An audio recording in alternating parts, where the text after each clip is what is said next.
নমস্কার, আমি মিতার আদরে রান্নাঘরে সকলকে জানাই স্বাগতম। আজ আমি বানিয়ে দেখাচ্ছি আমের মিষ্টি আচার। প্রথমে আমি আমের খোসা ছাড়িয়ে আমগুলো মাঝখান থেকে বীজ বের করে নিয়ে সরু সরু করে পিস করে কেটে নিয়ে সেটা নুন জলে ভিজিয়ে নিলাম। এইভাবে আমি সব আমগুলো নুন জলে ভিজিয়ে নিয়ে ভালো করে চটকে আরও ঠান্ডা জল দিয়ে ভালো করে দুবার তিনবার ধুয়ে সাজিতে জলটা ছেঁকে নিলাম। এবার একটি প্যান বসিয়ে তাতে আমি পাঁচফোড়ন ও শুকনো লঙ্কা খোলায় ভেজে নিয়ে একটা ভাজা মশলা তৈরি করে নিলাম। তারপর আমগুলো একটি থালার মধ্যে ঢেলে চিনি দিয়ে ভালো করে মেখে 10 মিনিট রেখে দিলাম।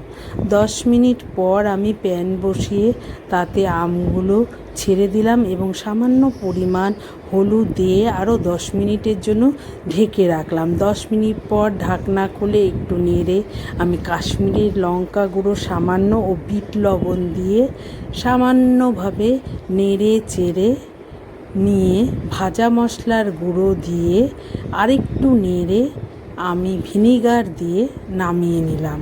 এইভাবে তৈরি হয়ে গেল আমার আমের মিষ্টি আচার।